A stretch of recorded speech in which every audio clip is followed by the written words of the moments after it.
Please. What's up, bosses? Welcome back to another episode of Boss Please. We hope you're doing well. Thank you again for listening. We are so appreciative. This is Melinda. I'm here with Megan and Jillian. Hey, what up, guys? Hey. How are you guys, boss, this week? It's like we're all afraid. Yeah. Okay, we can start. Megan, you go first. I'm really excited about how I was a boss this week. Okay, you guys, if you maybe saw my story, you would have seen this, but I went to a taping of America's Funniest Videos because I now work at America's Funniest Videos. And it was so cool because when I walked in, I literally walked in and there's the holding room for the contestants. And I was like, wow, memories. I used to be there. And then I looked to my right and there was the PA hub, the production assistant hub. And I was like, wow, I used to be there too. And then I walk on set and for all the employees, they have director chairs. And I'm like, but now we here. I get to sit behind the director and sit in a director's chair. So I felt like such a boss sitting in my own little director chair watching the production. That's right such before a progression. Me. Oh, it was so to go cool from contestant to PA yes. to that's I was awesome. so excited. I love that. And like your parents were with you when you were on AFV. So did you like tell them about the whole thing and how I was like, you guys, this was so cool. And I mean, I've seen the set before, but it was very cool to be in that director's chair and being like, wow, I've seriously worked my way up and it felt really good. So boss in it. Well, my motto for 2018 so far has been like many things, but mostly to just like do better.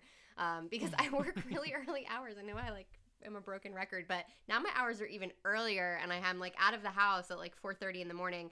And it's really hard for me to honor commitments because when I get home from work, I get home really early, but I'm exhausted. So like people are always like, oh my God, you're so lucky that you get out so early. But I'm tired by like 6:30 I don't know how at you do night. it. I do not know how and you do I need to go to bed. So I was a boss this week because I am sort of trying to stick to honoring commitments. So I made plans during the week to go out and I didn't cancel and I stuck with it. And I'm glad that I did because it was very fun.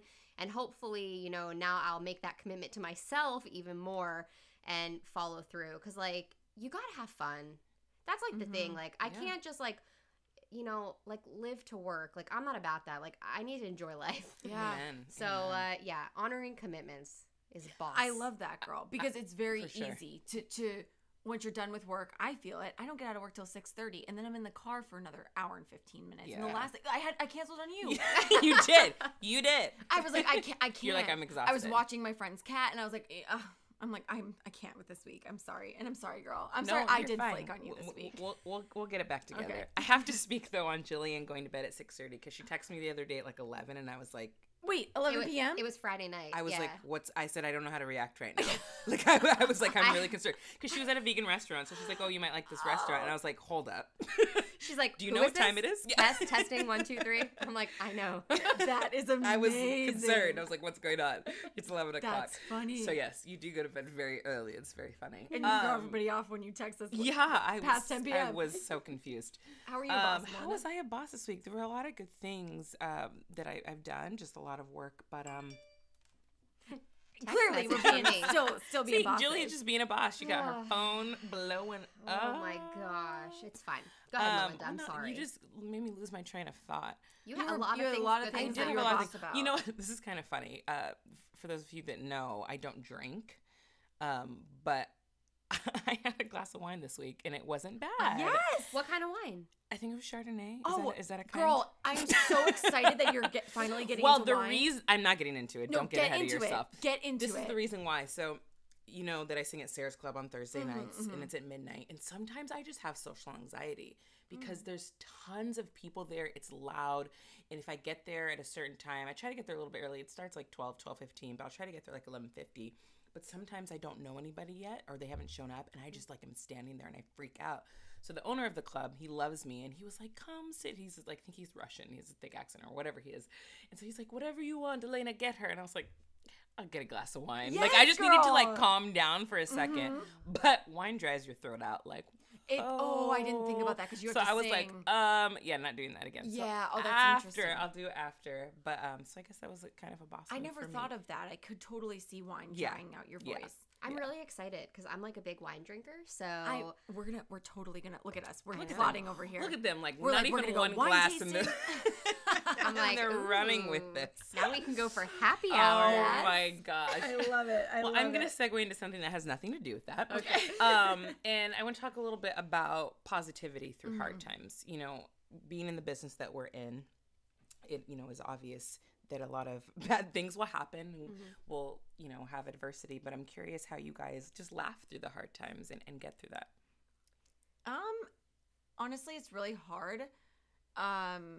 And I think I've made it known through this podcast, and obviously Jill and Melinda know because they're my best friends, that this year and end of last year has been particularly difficult.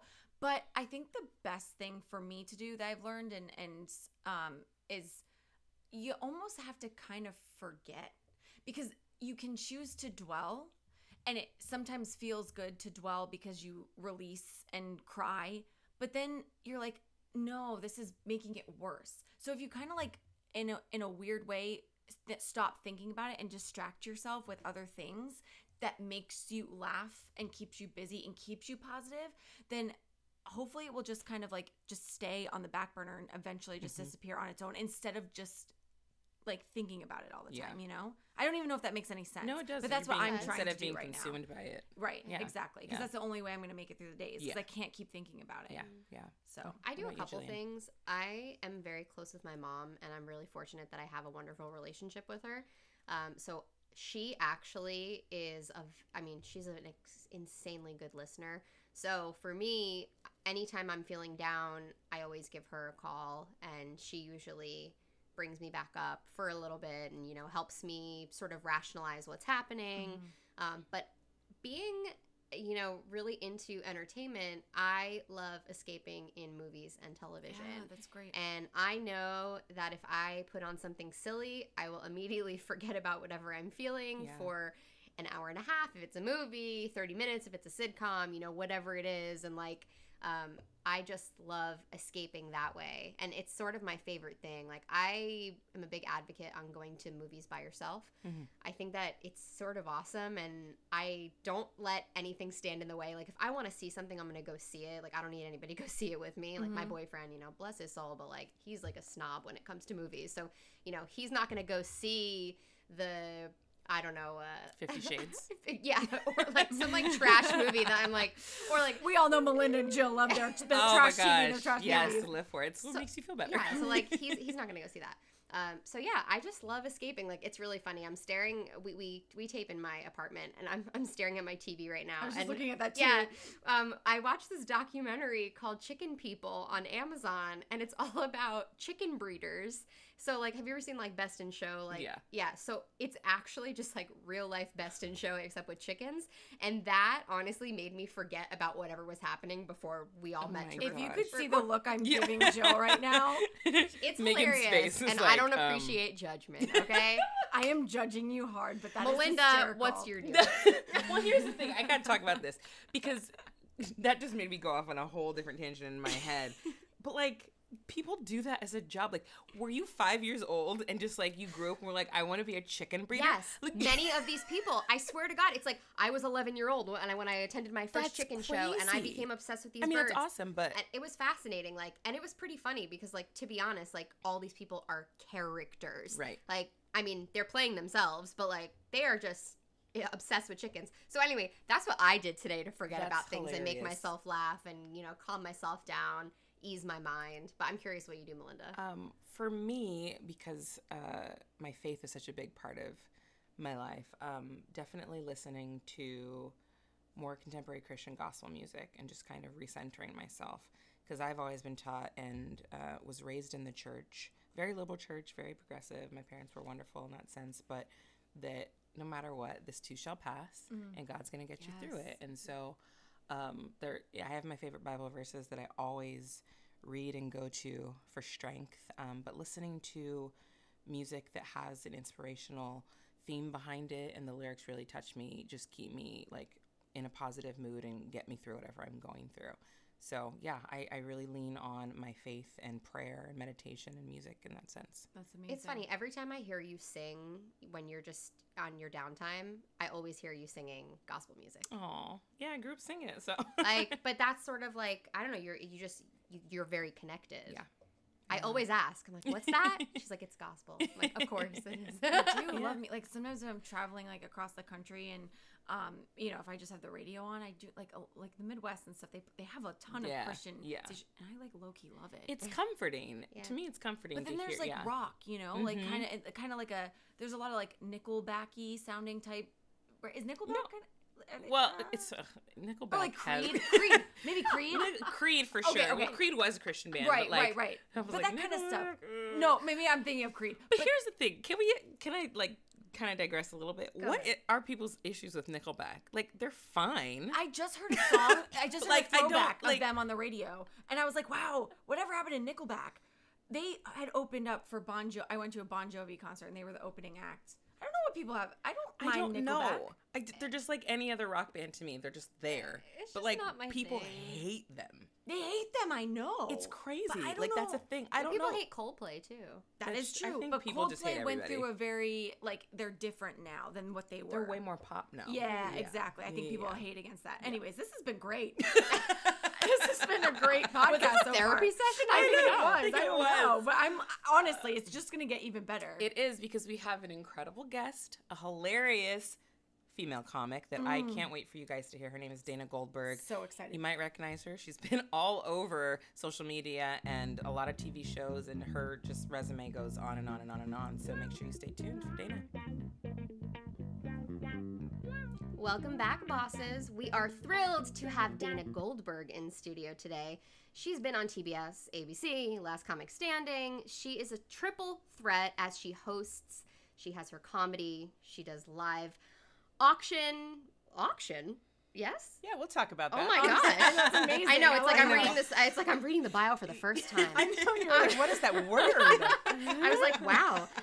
She is one of the most sought after entertainers on the circuit. She was voted one of the top 5 funniest lesbians in America, and Advocate.com named her one of the top 3 LGBT comedians in the nation. Welcome. Wow. Thank you. Oh my God. I'm in a think room full of 3 beautiful women.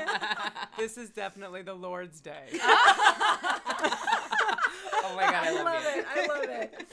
So we, did a little bit of research into who you are, but one thing that I couldn't find was, how did you first know that you wanted to be in comedy, and how did that start? I think, I don't know if you've had this experience in life, but I think sometimes things choose you. Mm-hmm. And so it was one of those things that I was like, okay, as I got older, when I was younger, it was very funny. My kindergarten teacher told my mother I was the funniest 5-year-old she'd ever met. Oh my Don't know gosh, what I that love means that. or who my competition was, but I was killing it during nap time. Amazing. And what happened was I was listening to like CDs and tapes all through my youth, and then I had a talent show for my high school when I was 17, and I was like, I'm gonna go audition, and I won. Yes. And then I amazing. didn't touch a stage for like 8 or 9 years, and then I went and auditioned for a show that used to come through Albuquerque. It was called Funny Lesbians for Change, and it raised higher education scholarships for women in the community. And I remember seeing who is now one of my colleagues now, Suzanne Westenhofer, and she got this laughter when she told her jokes where I was like, I want to know what that feels like. Yeah. And so I went and auditioned, and they gave me a 7-minute set in front of 650 people in a sold-out theater in Albuquerque. Yeah, so that's basically how I started, and then I started recording my shows and sending things out and building my resume and getting into comedy festivals. And I think when you're doing what you're supposed to be in life, doors tend to open. Absolutely. Yeah. Amen And to so that. yeah, it's been pretty awesome. Quick sidebar, what was the plan before that? Because you Oh, didn't, yeah. I'm a lesbian. I have a degree in physical education. I love it. It's the law in New Mexico. Oh my gosh. Yeah. That is amazing. Already I'm like crying. It's so funny.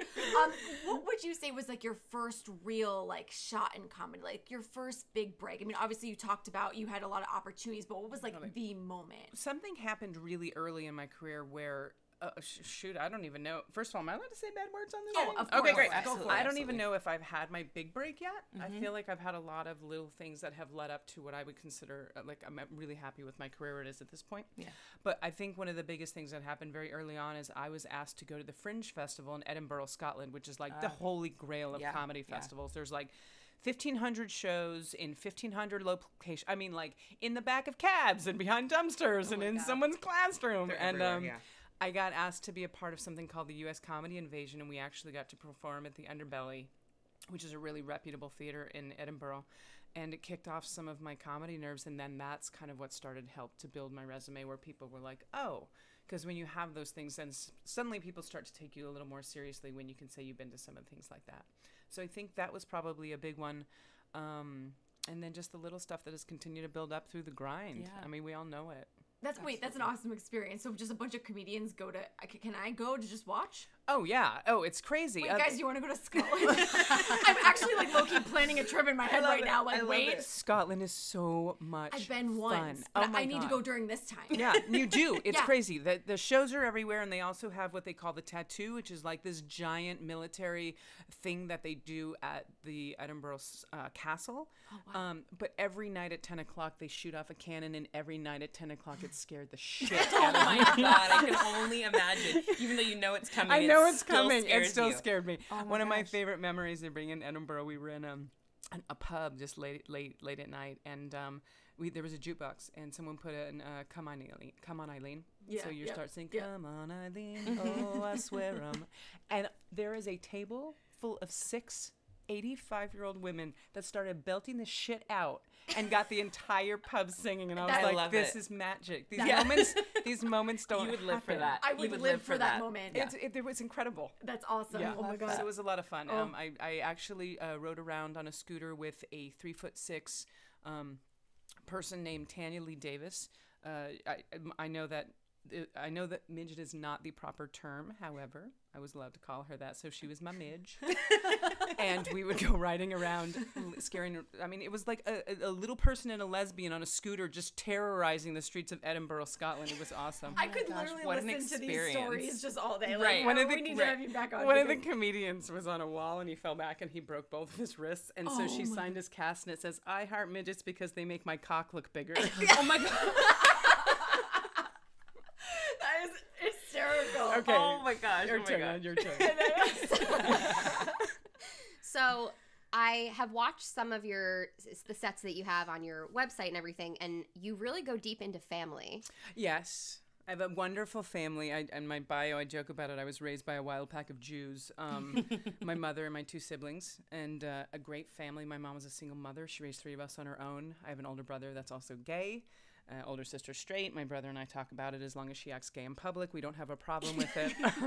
She was born that way. I It's love not her that. fault. Yeah, I have a great family. I'm lucky. They support me. My That's mom comes great. to all of my shows. I produce I a big love show in that. Albuquerque for the AIDS Foundation, and she's funny. I have a lot of like familiar humor, but also like sex jokes and things Yeah. like that, and she's never offended. Once she came up to me after the show, she goes, "Dana, I loved your set. Did you have to say I was 63 on stage?" Oh my God. I love how that's what You're she like, cared That was it. most That's what she about. cared about. said. Yep, yep. That's so And they've funny. supported you the whole time. The whole time. That's Yeah, amazing. That's it's been great to really have. nice. Yeah, she's really proud of me. She's proud of the philanthropic work that I do with my comedy now, Mm-hmm. and I think she's having a good time just sort of watching my career from the outside in because she sees it differently. Yeah. I'm her little girl, and at the same time, I'm meeting Meryl Streep and sharing the stage with Katy Perry, and my mom's amazing. like, "It's strange. It's strange for me too, That's but gotta it's be so it's cool fun. for her, Yeah, That's it's fun. amazing. It's cool. So as your career has been growing, what do you found has been the most challenging thing for you? I think the most challenging thing is like continuing to figure out, I think as an artist, if we don't have the television and film, like where our next gig is going to come from and how do we create that work for ourselves? Right. Because we can't sit around waiting for it to come to us and be opportunists. We have to Right. do it. And so I think that's been the biggest thing of which direction to take my career in. So I've always done stand-up. That's my baby. I always want to do live stand-up. It fuels me in a way that nothing else does. But as Jillian was saying when she read Live Auction, I somehow found that I have a very strong gift of doing live auctions. I've been able to raise more money for different organizations than anyone they've hired before because I make people laugh. Yeah. Then they trust me. and then they give me all of their money.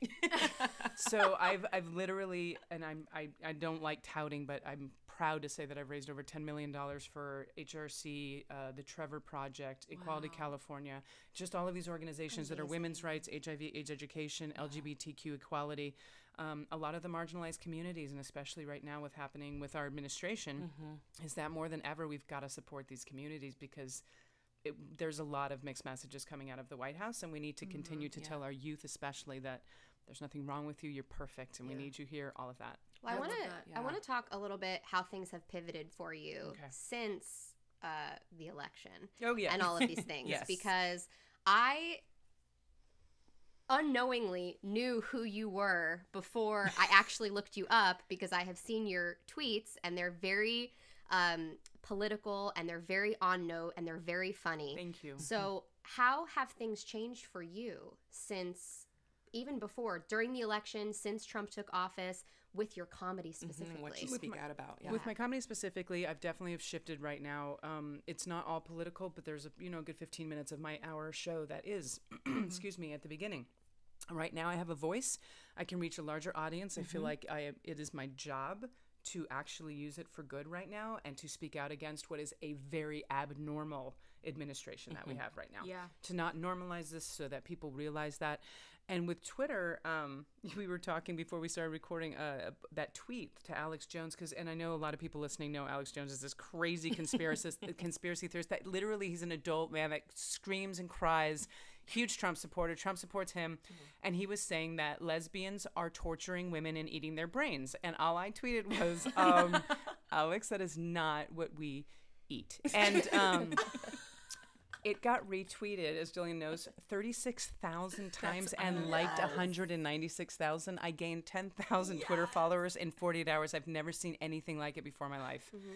And I would actually, what's hard is that I got blocked by Trump months ago. Congratulations. What a compliment. I've That's been waiting. I've been amazing. trying to get blocked. That's so amazing. good It for was you. not even that hard to do. What happened was, I think this guy tweets and then he likes validation. So he wants to know who's retweeting and liking right away.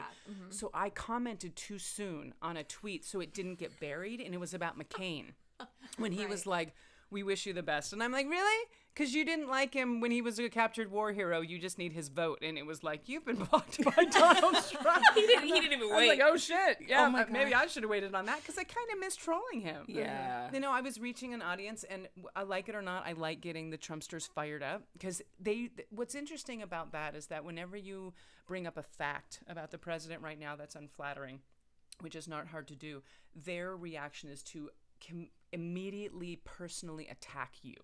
Yeah. And a lot of it has to do with the fact that I'm gay and I'm Jewish. I was gonna say it Jewish. will turn anti-Semitic immediately right now. Oh, for immediately. Sure. Oh, for sure. Yeah. Absolutely. So stupid and sad. Yeah, so yeah, my comedy right now, that's what I'm doing. Hopefully he will not be in there for that much longer, but then we have Pence, so I have a feeling that I'm still going to be, Keep the material's going, still going to be Well, at coming. least you'll have you won't be blocked by him, and then you can start Right, over again. exactly. Until it It's new might material. happen. Right. Yeah, You know.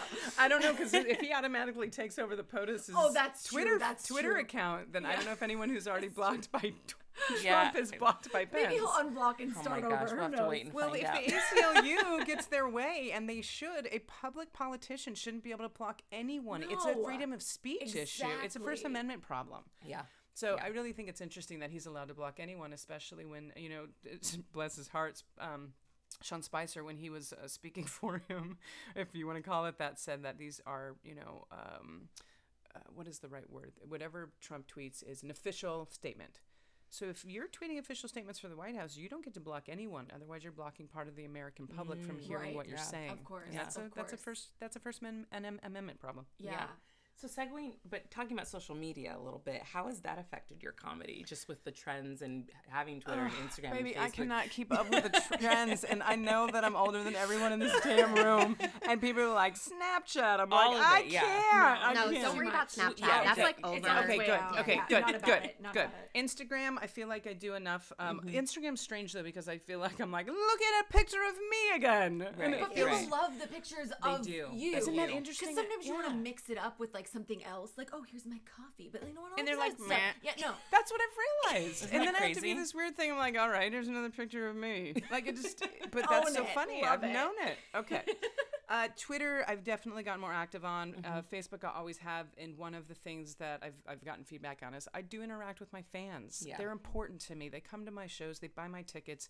I'm not going to... It amazes me when people are like, you're so great and sweet, and so thank you for responding. And I'm like... That's what you're supposed to But do. at the same time, maybe if I'm bigger and more famous, I'm not going to have as much time to do that. But at this time now, I'm still in that little sweet spot where I can interact with my fans on a personal level, and they like it. Yeah. Good. Yeah, good. I don't want to stop, obviously, the political talk, because we want to ask some more questions about that. But before we dive into that more, I do want to talk about, you're very positive and you've had a lot of great things happen, but we talk a lot about the struggle and getting there. So what were those moments of, I can't do this, I kind of want to give up? Did you have those moments? Oh, God, yeah. I have them. There's even days now where I call my comedian friends and I'm like, I don't remember how to write. Like, I don't think I'm funny anymore. Like, it's just crazy. And I have to take a break from the politics, and not to take it back there for a second. There's some hard stuff going on in our world right now. And people look to me to make them feel better. Yeah. Well, I'm also trying to deal with what's happening, too, as a female, as a lesbian, as a Jewish woman, dealing with all of these things that are going on nationally. So I got to get through that and then try and write material about it so I can make myself and the world feel better. Yeah. And see, I already forgot what the original question was. No, but how do you find the spark to keep going when I'm starting to feel that? Yeah, because we were talking about that earlier, just how we continue to laugh through the hard times and stay positive. Last night was my first probably big gig of the year. I was in Austin for the Human Rights Campaign Gala. They were honoring... Just last night? Yeah. When did you get back? Oh, I flew in today and drove here like an hour ago. Oh my gosh, she awesome? You are a boss. That's why she's here right now. Oh my gosh, you're the best. It was amazing. They were honoring Clea Duvall, who is, as we know, an incredible, not only an actress, but she's also a female movie creator, which is huge. And Natasha Lyonne was giving her the award. And we all know and love her from, and both of them from But I'm a Cheerleader, Girl Interrupted. They're amazing. I got on stage last night and I got to tell, I was doing the live auction, but I got to tell a good 3 or 4 minutes of material. That's awesome. And I just kind of let loose. And there was one point where, I was talking to people in Texas and I'm like, Alabama. If Roy Moore can win in Alabama, if they can elect a Democratic person who is pro-choice and has a gay son in Alabama, you can get Ted Cruz out of the Senate. Yes.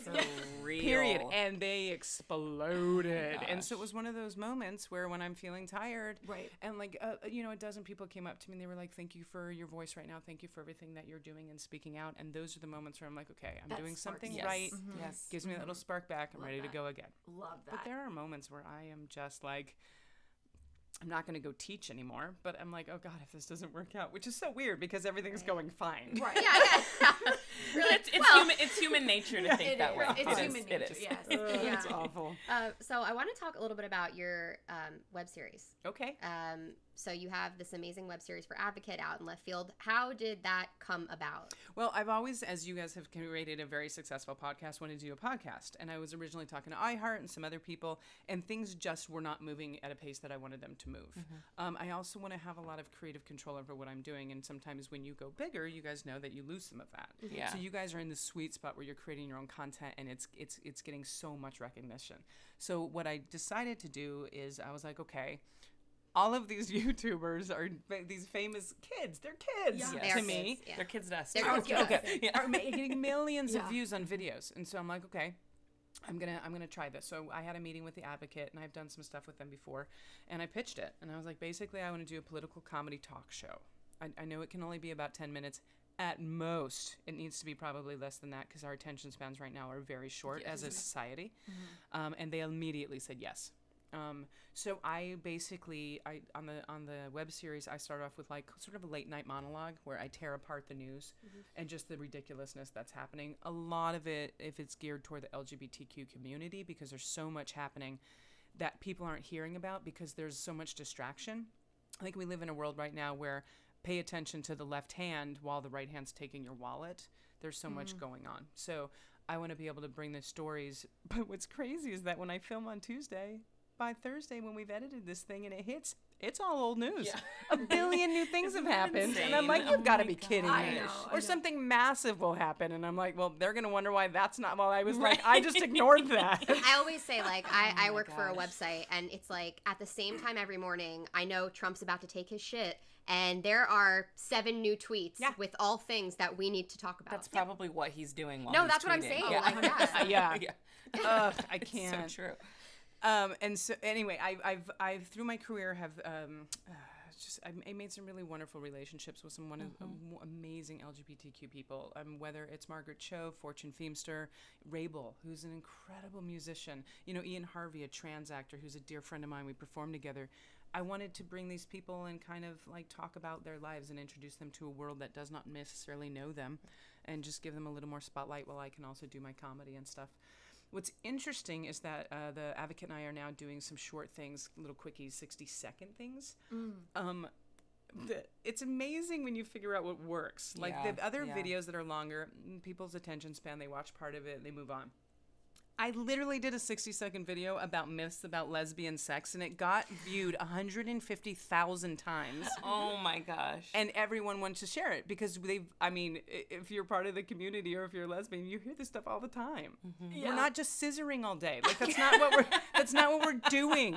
I don't even have the arm strength to do that for longer than 15, 20 seconds. I mean, and I'm a strong girl. It's like a workout. It is a workout. It's like an ab and an arm workout. Oh my. You're a hysterical. gym teacher That's I love it. I hysterical. love it. slash comedian Yeah. slash Yes. auctioneer / bartender. slash 11 superwoman. years at an Applebee's. You know what? You have to do what you have to do. Yeah. Wait, I did. You are a boss I for love real. Applebee's. It was amazing. We need to get an Applebee's here. Wait, we passed an Applebee's. We have an Applebee's here, Where? don't we? No. Oh, it's been a minute Look at since her. I've been to Look one. at you rising and crushing her dreams all in the same minute. All in the same minute. We It have was one. No, wait, amazing. Oh we my don't. god, that. Wait, is there really no Applebee's here? No, we passed one in Arcadia. Sure one- When yeah. we Oh, were yeah. going to- Well, yeah. They're outside of yeah, LA. Yeah, outside. I of went LA. to school in Azusa, so that's what I was We thinking may need of. to trip Yeah. to Applebee's. We'll need to Uber for some Let's perfect go. margaritas. Let's Yeah. go. Yeah. I'm down, girl. Let's do this. Before I'm we so- let you go, I need to continue to ask about this Yes, Applebee's yes. thing. Do you have any stories Oh my God, from yeah. Applebee's that you like use? And could you like tell We us need one a of favorite your story. fave stories? Yeah. Because like a bartender, being a bartender, you're hearing all the people's problems. Being a bartender in an Applebee's Oh, It's yeah. completely is different. another level. Well, I had amazing regulars that a lot of them were Republicans, which was really interesting, but they loved me. They knew I was gay. They came in every day and they supported me. But I mean, when I say they supported me, I sang at one of their weddings. When I graduated from college, they came to my college graduation. When I moved into my first apartment, they one at a time left the bar and brought in like But a it small wasn't like appliance. I'm praying for you, supporting you. No, Right? Okay. yeah. Yeah. 'Cause, you know, you know what I mean? Like, that's what I'm asking. Like, what That's kind of not the support? same thing. There was there were rosary beads, and there was some holy water. Some holy Is water that was what you guys splashed. had? No, they were awesome. Very But cool. there was, I had some I had some guy that was like worked with explosives in the military, so he would come in at the same time every day. And if someone was in his chair, he would wait for them to get up. Oh my gosh. He would come in and he would move and clean everything, make sure the salt and pepper shakers were straight. When I poured his beer, there could only be a half an inch of head. It was insane. And I asked him once, I was like, why are you like this? And he's like, I worked with bombs. If everything wasn't perfect, people could die. And I was like, okay, take it down a notch, because now we're in We're in Applebee's. We're in Right, right. Applebee's. Oh my gosh.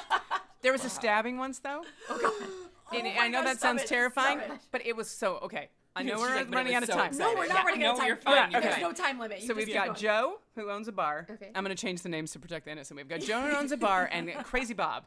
And they called him Crazy Bob not because he was like DSM-5 crazy. He had like 3 teeth and 4 hairs, and so he I know looked exactly nuts. who you're Got talking He was a about. computer Yeah. engineer. He was very smart, but apparently he was also a little crazy.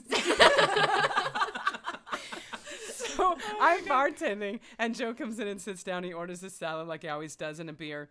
And then Bob comes in and sits down. He orders a Jack on the Rocks and then goes and sits at another table and has dinner with some people and orders whatever. Comes back up, orders another one, and then goes over and pays his bill. And he goes over and he says something in Bob's ear, and he walks out. I mean, into Joe's ear. And then he walks out. And I was like, blah, blah, blah. And Joe looks at me and he goes, Dana. And I was like, what's up? And he goes, he stabbed me. And I was like, Oh my god. I said, he stabbed you? What do you mean he stabbed you? He lifts up his shirt. He's wearing a white t-shirt. It's now starting to spot. Oh my So gosh. he stabbed him with a Swiss Army pocket knife. Oh my god. Just that little, like, could have been the file. Apparently said something, walked out. Well, the problem wasn't just that he stabbed him. And just walked out. Yeah. Joe had a morphine drip that went on the entire right side of his body because he had been in a car accident. Oh, so he couldn't. So he punctured the morphine drip. So now that is actually seeping into his body. So now he's getting super high. This is. We have to call. couldn't make I have this to call up. the ambulance. Of course, I call the ambulance. They get Joe. Joe's fine. Everything's fine. They now have to go arrest Crazy Bob. Of course. So they go find his house. Front door's open. He's passed out, butt ass naked, in his living room with a bottle of Jack Daniels next to him. So I don't know if you living. know this by law, a bartender is third person liability. If I've served someone who's drunk, I'm now responsible for anything that happens past that point. Oh my god. The problem is I didn't serve Bob drunk. He wasn't drunk. Thank God. Okay. I know he wasn't. I gave him one drink. Of course. You know, I know what they can metabolize in an hour. Yeah. He must have finished off that bottle when he left. Yeah. It was next to him. So anyways, this Wow. guy sues Applebee's, and then I'm now a character witness. So apparently he told the insurance company that I let Bob walk around the restaurant with an 8-inch machete. Just walk around like fucking wait. children of the corn. Like just walk around the bar with an 8-inch machete. Like I was just going to let that happen in a family restaurant. It was insane. Obviously they settled out of court. It was my God. ridiculous. So that was one story. There was a bar fight. Some guys brought in their own alcohol, and they said that I had been giving them beers, and I didn't. Oh my God. And so they were like, the bartender was serving us, and I was like, I wasn't serving them. How many beers do they have on their table? And the idiots were keeping the bottle caps like next to him in the seat, and I only had 2 beers missing from my refrigerator. So I was like, I'm not serving them. Go get the manager. Well, before the manager could get there, JJ, a very large black man who was a regular at my bar, turned around, grabbed the beers off their table, put them on my bar, and all shit broke out.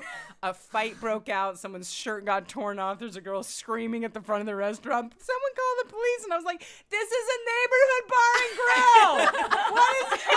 What is happening? Wow. I've never been so entertained in my life. Nights at Applebee's. Never in my life. That should be a new blog post. I Like, can't oh my believe I've gosh. never told these stories or written about them, ever. Yeah, Yeah. I think you need to. to know them. You need to. Especially in the world that we're living in now, it's nice to know that was also happening back then. Oh, yes. Yes. Yep. Oh Yeah, my lots God. lots of crazy I things love happening. it. I love it. Well, Wait, no, I don't want you to go yet. Okay. Well, what do you want to know? No, I okay. love all of you. She's like, oh no, this is No, not happening. not yet. Wait, okay. It seems kind of weird to transfer into this topic, but one last topic because Okay. I'm obsessed with like your views and all this stuff. This seems really weird to talk about after Applebee's, but This is a really big build up, Okay. Megan. No, I Are you know, I excited to know what she's it's- gonna ask? But no, we obviously like. This seems weird to talk about after Applebee's, but I want to hear your thoughts on like the Time's Up movement. Okay. Sorry, this is a No, really weird no. transition. But There's no but it's- transitions. it's- We have there's Trump no as transition. president of the United States. Yeah. There's no good but, transitions. But because it's so prominent all over the world, Yeah. especially in Hollywood, I Yeah. just want to hear like your thoughts and if you've kind of talked to other people about it or you've mentioned it in your bits or Or you faced it any Or Yeah, experienced it exactly. as a female yourself? comedian. I was talking to someone about this actually yesterday. I, as a female comic, have not had to deal with this. People, I don't mean to say it like this. I don't work in the same circles as people that did with Louis C.K. I'm just not either at that level or I work in a different genre. And so I was never in a situation with him where I had to deal with him. Right. I know some of the women that did, and I believe them 100%, obviously, and he admitted to what he had done. So I think there is a spectrum.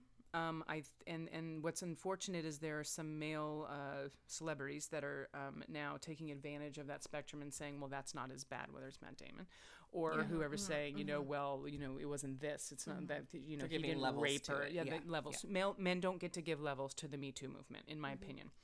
I do believe that we don't want to take away their voice, but to say, well, that wasn't that bad. Part of the problem is you're defining what is okay behavior for women, and that's how we're getting into this in the first place. Yeah. So I've been lucky enough not to have to deal with that in this job. I had a manager at Applebee's that, looking back now, a billion of us could have called HR on him. Got it. But everyone loved him. So it was one of those things that he was that great, nice guy. But when I think back, I'm like, he was a creep. He was a perv. Yeah. I think a lot of people have those situations right? where they think back and like, oh crap, I did go through that. Yeah. It's interesting because I think with the lesbian community, a lot of people I've talked about are like, I've never had to deal with that. I'm like, have you ever had a guy say to you, hey, give me a half an hour, I bet I can change you? And they were like, well, yeah. And I'm like, that's a problem. Right. Yeah. That is a power thing that they think that they actually can change your sexual orientation if they get 30 minutes with you. That's how the shit like Boys Don't Cry happens. You know what I mean? I think this movement is incredible. I think there's a lot of movement behind it. I think that the men that are speaking out are very important. I know some men are also victims in this, and so I'm not discounting that in any way. I hope that this continues. I think one thing that we're noticing is that, unfortunately, people are making this a political issue where Democrats are getting busted and Republicans are getting busted. And I can say this more often than not. The Democratic left party are holding our own accountable, and we will get them out, and we don't want them as part of our party, and we don't want them as part of our industry. Then on the other side, you have people protecting the President of the United States. Roy Moore, the RNC backed him. People still voted for that guy, even though it was pretty clear he was probably a pedophile. Way too many people voted Way for too him. many people voted for him. That's unsettling. So I think it's unfortunate that we do live in a world right now where, and I'm sure there are people who will argue with me, but I think Republicans like to sweep this under the rug. And Jesus has forgiven you and your sins. People think God has put Trump in office, these evangelicals. It's interesting because they're like, I'm not going to help a trans person in the hospital because I don't agree with their lifestyle. I'm like, your president raw dogged a porn star right after his child was born, and you're okay with that lifestyle? You're a hypocrite. Yeah. I can't deal. I can't. Completely. So let's end on that. Raw dogging. I love it. No, honestly, I've never been more entertained. I've never been more educated. Thank you so, We're so glad that you're I will much. come back anytime and my play gosh, with you you. are Seriously. fantastic. And you guys listening, next time you go to Applebee's, think of Dana. Think of Dana and look for somebody in there with a machete because you know it wasn't her. That's right. Follow me on social media. I Yes, want to let hear us know all where of we can you. find you. You can find me. Twitter, Instagram, and Facebook are all DG Comedy. Just my initials, DG Comedy. I don't know when this airs. When does this air? It will be in a few weeks. Yeah. Great. Then I won't talk about the show coming up. Check my schedule, though. Dana Goldberg. No one wants to know about the show they're about to miss in New York City. I'm just going to make all of you feel bad. If you're in New York, it was an amazing show. My website, danagoldberg.com. Come see me and support this podcast because you guys are brilliant. You guys are incredible Thank you hosts, so and it was much. awesome to be here. Oh, you're glad the to have best. you. Thank you so much. All right, loves. We will see you next week. Bye. Follow us on Twitter, Instagram, and Facebook at Boss Please Pod. And don't forget to rate, comment, and subscribe on iTunes. Navigate the path to your best self with us because bossing together is always better.